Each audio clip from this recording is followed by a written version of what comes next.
अब मेरी बात को बड़े ध्यान से समझना और सीखना। अगर आप मैरिड हैं, आपकी वाइफ आपको एक हेल्पर के रूप में दी गई। मेरी लाइफ में मेरा काम है मिनिस्ट्री को बनाना, परमेश्वर से नया विजन लेना, उसको बिल्ड करना, प्रोटोकॉल बनाना, रूल्स बनाना, पूरा एक सिस्टम बनाना, उसके बाद उसको खड़ा करना और अपनी वाइफ के हाथ में सौंपना। उसका काम है उसको मेंटेन करना, उसको बनाए रखना, उसको आगे लेके जाना। अगर मैं बनाना छोड़ दूं तो सिस्टम वहीं रुक जाता है। अगर मैं बिल्ड करना छोड़ दूं तो सिस्टम वहीं रुक जाता है। तो मेरी वाइफ सिस्टम नया बना नहीं सकती उस लेवल पे जहां मैं बना सकता, लेकिन मेंटेनेंस मैं वो नहीं कर सकता जो मेरी वाइफ कर सकती। कितने मेरी बात को समझ रहे हैं? इसलिए आपने ये देखा होगा, इसका मतलब ये नहीं है कि जो मैन ऑफ गॉड हैं उनकी लाइफ में या उनकी जीवन में उनको मैरिटल प्रॉब्लम्स नहीं आई, कईयों के डाइवोर्स भी हुए। इसका मतलब ये नहीं है कि परमेश्वर का प्लान खत्म हो गया। इसका मतलब ये नहीं है कि परमेश्वर का प्लान हट गया। जब परमेश्वर ने ये देखा कि आदम जो है वो काम कर रहा है, तो परमेश्वर ने कहा तेरा अकेला रहना ठीक नहीं, मैं तेरे लिए एक मददगार बनाऊंगा। और बाइबल कहती है परमेश्वर ने उसे हवा को दिया। बाकी सारे जानवरों को परमेश्वर ने आदम के पास मैच करने की कोशिश की, कोई मैच नहीं किया, लेकिन हवा उसके साथ मैच हुई। अगर आप देखें तो मोस्टली जोक्स, मोस्टली ये चीजें इसलिए गढ़ी जाती हैं ताकि हस्बैंड और वाइफ का जो रिलेशनशिप है वो कभी भी स्ट्रांग ना हो। क्योंकि अगर शैतान एक हस्बैंड और वाइफ के रिलेशनशिप को कमजोर करता है और इस चीज में वो कामयाब हो जाता है, तो 50% लड़ाई वो एक फैमिली में जीत जाता है। कितने मेरी बातों को समझ रहे हैं?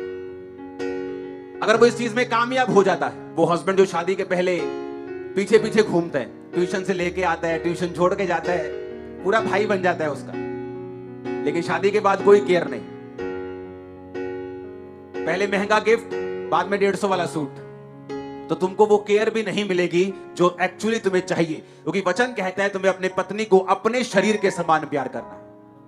वो घराने कभी बरकत नहीं पा सकते और कभी परमेश्वर में नहीं बढ़ सकते जहां हस्बैंड और वाइफ एक मन नहीं। मैं आपको सच कह रहा हूं, मैंने कई लोगों को, कई बच्चों को बीमार देखा है फैमिलीज में हस्बैंड और वाइफ की लड़ाई के कारण। इसलिए आप देखते हैं इंटरनेट पे बहुत से जोक्स आपको मिलेंगे हस्बैंड और वाइफ के रिगार्डिंग। क्यों? क्योंकि शैतान इस रिलेशनशिप को जो सबसे स्ट्रांग है, इसे वीक करके आपकी लाइफ को वो वीक और कमजोर करना चाहता है। आप समझ रहे कि नहीं? जब एक पास्टर सेवकाई में मेरा कोई सन उठता है, मेंटरशिप के नीचे होता है, तो उनको पहली काउंसलिंग में क्या देता हूं? अगर वो हस्बैंड वाइफ है तो आपस में समय व्यतीत करना मत छोड़ना। जो चीजें हैं उन्हें बोलकर हल करना। कोई मिसअंडरस्टैंडिंग कुछ भी है उसे दिल में नहीं रखना, बोलकर खत्म करना है। उस इशू को, उस मसले को सॉल्व करना है, ताकि शैतान इस चीज का फायदा तुम्हारी लाइफ में ना उठाए। कितने मेरी बात को समझ रहे हैं? आप इंटरनेट अभी भी घर जाके खोलोगे ना, फेसबुक, आप देखोगे तो आपको बहुत से जोक्स मिलेंगे हस्बैंड वाइफ के ऊपर। रीजन, क्योंकि आपकी वाइफ आपकी बेस्ट हेल्पर है। अगर आप मैरिड हैं, आपकी लाइफ में नंबर 1 प्रायोरिटी आपकी वाइफ और उसके बाद बच्चे और बाकी परिवार होना चाहिए। आप अपनी माता के क्लोज थे शादी से पहले, लेकिन शादी के बाद माता का नंबर नीचे आता है वाइफ से। जो वचन कहता है मैं आपको वो कह रहा हूं। अगर आप बहनें हैं और अपने शादीशुदा बेटे को अभी भी ममा बॉय बना के रखा है तो भी दिक्कत है।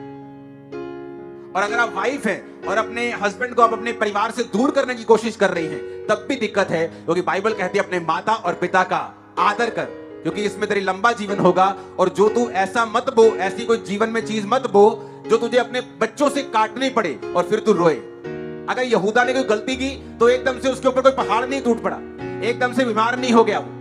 उसने गलती की, कनान के लड़के से शादी कर ली, एकदम से कुछ नहीं हुआ, बल्कि ब्लेस हो रहा है, बच्चे हो रहे हैं, 1 बच्चा, 2 बच्चे, 3 बेटे, सब कुछ ठीक है। लेकिन समय आता है जब पाप का कॉन्सिक्वेंस, जो पाप की आपको माफी मिल जाएगी, लेकिन पाप का जो असर है वो आपके लाइफ और परिवार को छोड़ के कभी नहीं जाता। परमेश्वर ने किस बेटे को राजकुमार बनाया? दाऊद के बाद सुलेमान को। कहां पैदा हुआ था वो? किससे पैदा हुआ था? उसी लड़की से जिसने उससे व्यभिचार किया, हित्ती उरिया की पत्नी बेशेबा। तो क्यों परमेश्वर ने ऐसा किया? परमेश्वर ने एक तो उसको सजा दी, उसका दाऊद का बड़ा बेटा मारा गया, उसके बाद एक और बेटा मारा गया। ये सजा थी हित्ती उरिया को मरवाने की, तलवार चलाने की। फिर जो बेटा उसका बेशबा का पैदा हुआ पहला वो मर गया, ये सजा थी उसके साथ व्यभिचार करने की। लेकिन परमेश्वर ये भी दिखाता है कि वो सिर्फ सजा ही नहीं देता, बल्कि आपकी लाइफ को रिस्टोर भी करता है, और पाप करके भूल वो जो आपने किया वो भूल भी जाता है। इसलिए परमेश्वर ने उसके बच्चे को, बेशबा के बेटे को, सुलेमान को राजा भी बनाया। कितने मेरी बात को समझ रहे हैं? तो इसका मतलब ये नहीं आप पाप करेंगे तो मर ही जाएंगे, वो आपको सजा भी देगा, लेकिन आपको संभाल कर भी बाद में रखेगा। आपको ये बताएगा कि पाप करने से तो अपने जीवन में संघर्ष में चलेगा, तो कुशल से नहीं चलेगा। अगर तू पाप से दूर रहेगा तो तू कुशल से चलेगा, तो कुशल से बाइबल कहती है टिका रहेगा। तेरी उम्र को मैं बढ़ाऊंगा, तेरा वंश पृथ्वी का अधिकारी होगा, तू अपने दुश्मनों के ऊपर फतह पाएगा। जितने रोग मैंने मिस्रियों के ऊपर भेजे, मैं तेरे ऊपर नहीं भेजूंगा। कितना महान है खुदाबंद का वचन। अगर आप हस्बैंड वाइफ की रिलेशनशिप को, इस हर वचन क्या कहता है? वचन कहता है अच्छा है कि तुम शादी मत करो, पर अगर करो तो उसकी फिर कंडीशंस हैं। फिर तुम कुंवारों की तरह नहीं जी सकते, वही तुम्हारी जिम्मेवारियां हैं।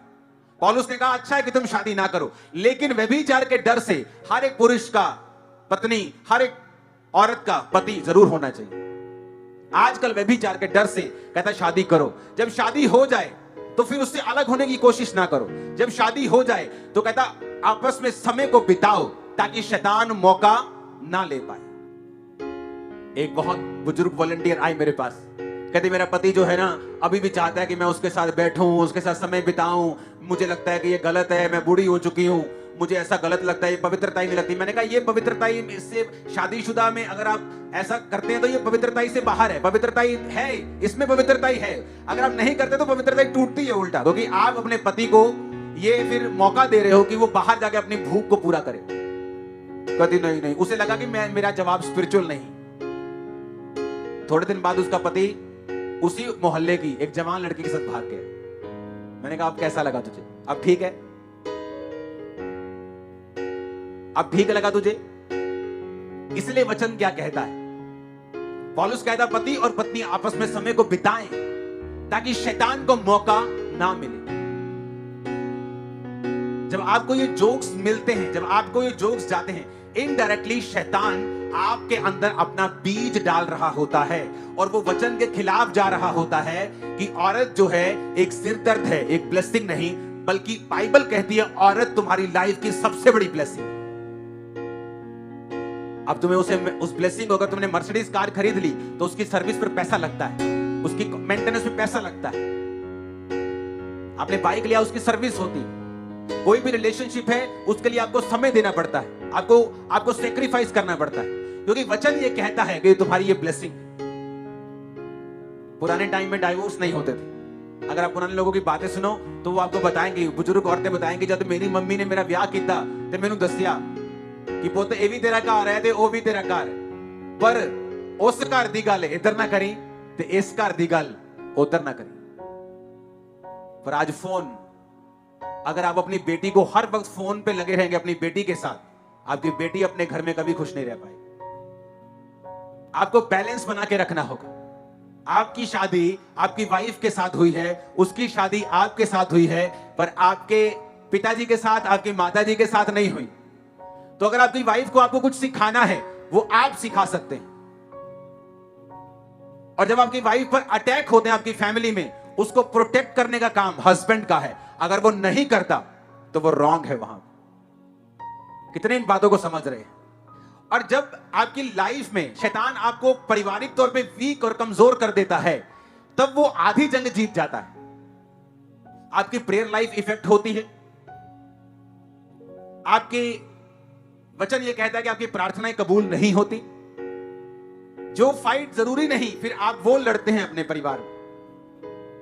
और अगर आप राइट मैरिज में जाते हैं और उसके बाद बिब्लिकली उस मैरिज को आगे लेके जाते हैं, आपकी लाइफ दूसरों से कहीं गुना अधिक ब्लेस्ड होगी, स्ट्रांग होगी। आपकी प्रेयर जल्दी कबूल होगी, जल्दी उत्तर आएगा। आधी चर्च आज साइलेंट है। आधी चर्च के तोते उड़े हुए हैं आज कि हस्बैंड से बाद में आंखें कैसे मिलानी है मीटिंग के बाद, कि वाइफ से बाद में आंखें कैसे मिलानी। और चलो कोई नहीं, और गल कर दे। सुन सभी ने लिया। कितने मेरी बात को समझ रहे हैं? इसीलिए जब आप देखते हैं कि जोक्स हस्बैंड वाइफ पे लगते हैं लगातार, ताकि आपको एक्चुअल जो परमेश्वर का प्रोग्राम है हस्बैंड वाइफ के लिए कि वाइफ एक हेल्पर है, हस्बैंड सिर का ताज है। आप अपने ताज को गंदा करेंगी, आप अपने ताज को बेइज्जत करेंगी, अपने सिर को ही तुम गंदा कर रही, अपने सिर को ही बेइज्जत कर रही। कहते हैं एक मूर्ख औरत ही अपने पति को गुलाम बनाना चाहेगी, क्योंकि तुम फिर एक गुलाम की पत्नी हो। और एक बुद्धिमान औरत अपने हस्बैंड को राजा बनाना चाहेगी और खुद उसकी रानी बनेगी। हालेलुया। आप मैरिजेस देखें बाइबल में कैसे चली। अब्राहम, सारा, क्यों उनकी लाइफ में ब्लेसिंग थी? वचन कहता है कि इतने ब्लेस्ड थे कि जो राजा लोग होते थे, गवर्नमेंट्स होती थी उस एरिया की, उस देश की, जेलसी करती थी। क्यों? क्योंकि उनकी जो वेल्थ थी अब्राहम की, गवर्नमेंट से भी ज्यादा थी। आप देखो अब्राहम के पास इतनी सेना थी, उसके हाउस होल्ड में ही इतना स्टाफ था। बाइबल कहती है कि अब्राहम जब वो राजा जो देशों को मार लेते थे, अब्राहम राजाओं को मार लेता था। उनका घर जाओ, अब्राहम के घर चलते हैं, अभी अब्राहम को देखते हैं, उसकी पत्नी सारा। वचन कहता है कि जब वो 99 साल के थे, अब्राहम 99 साल का, सारा के पास जाता है। एक 90 साल की औरत को पता क्या बोल देता कि सारा फुर्ती से, फुर्ती मतलब कहता जल्दी उठ जा, जल्दी फुलके बना, दूत आए बाहर। सारा ने बहस नहीं की कि मैं बुजुर्ग हाँ, मेरे गोडे दुखदे, तेनू पता नहीं है, मैनू कहता तू इन्ने बंदे तुरते फिरते साफ होना नहीं कहते तू। लेकिन वचन कहता है वो अपने पति को स्वामी कहती थी और उसकी बात को सुनती थी। और अगर आप अब्राहम की फैमिली को देखते हैं, फाइनेंशियली, मेंटली, फिजिकली, सोशली, हर तरफ से अब्राहम ब्लेस्ड था। और परमेश्वर ने अब्राहम के बारे में कहा, अब्राहम मेरा दोस्त है, क्योंकि अब्राहम अपने बाद अपने घराने को मुझ में चलने की आज्ञा देगा। ऊंची आवाज में हालेलुया बोलो। अगर आपका घर सेट नहीं है, उसे सेट करो, कोशिश करो उसे सेट करने, जितना कोशिश कर सकते हो करो। बाइबल कहती है जब तुम परमेश्वर में सही चलोगे, जितने अनमैरिड लोग बैठे हैं, मैं आपको बता रहा हूं, आपका हस्बैंड, आपकी वाइफ आपके लिए ब्लेसिंग है, इफ अगर आप परमेश्वर में चलकर उसे हासिल करेंगे तो। नहीं तो फिर वही जोक्स आपकी लाइफ में पूरे होंगे जो इंटरनेट पे चलते हैं, क्योंकि फिर आपकी वाइफ आपका सबसे बड़ा सिरदर्द और आपका हस्बैंड आपका सबसे बड़ा कलेश डालने वाला इंसान होगा अगर आप परमेश्वर से दूर हैं तो। क्योंकि अगर आप प्रभु से दूर हैं तो परमेश्वर अपना डिवाइन हेल्पर नहीं भेज पाएगा, शैतान अपने लोगों को भेजेगा और वो सारा कुछ गड़बड़ करेगा। अगर आप प्रभु में हैं, प्रभु के काम को कर रहे हैं, आप पवित्रता में हैं, तो परमेश्वर वो व्यक्ति, वो बंदे भेजेगा जो आपके लिए ब्लेसिंग होंगे, जो आपको बिल्ड करेंगे, आपको बनाएंगे। और जो मैरिड हैं वो इस बात को ध्यान से समझ लें। बाइबल कहती है अगर तेरा पति अविश्वासी है तो अपने कैरेक्टर से उसको खींचना है, अपने प्रचार से नहीं। अगर तेरी पत्नी अभी तक मसीह में नहीं है, कोई कुछ लोग होते हैं मसीह में आ जाते हैं, अन्य जाति में आप मसीह में आ गए, हस्बैंड आ गया, वाइफ अभी नहीं आई, तो वाइफ छोड़ दे। बाइबल कहती है उसे छोड़ो मत, अपने कैरेक्टर से अब उसे मसीह में खींचो। आज के बाद जब आपको जोक्स सुनने के लिए मिले, आपको ये मालूम होना चाहिए कि ये जोक्स शैतानी, ये परमेश्वर की ओर से नहीं। क्योंकि जब आपको मालूम नहीं होता, आपकी बॉडी मिट्टी से बनी, आपकी बॉडी के जो बीज हैं वो बोल हैं, वो वचन हैं। इसलिए जब आप कोई भी वचन सुनते हैं वो आपके अंदर चले जाते हैं और कई बार आपको मालूम नहीं होता आप क्या सुन रहे हैं, लेकिन जो आप सुनते हैं वो आपकी लाइफ के ऊपर एक बड़ा प्रभाव डालता है।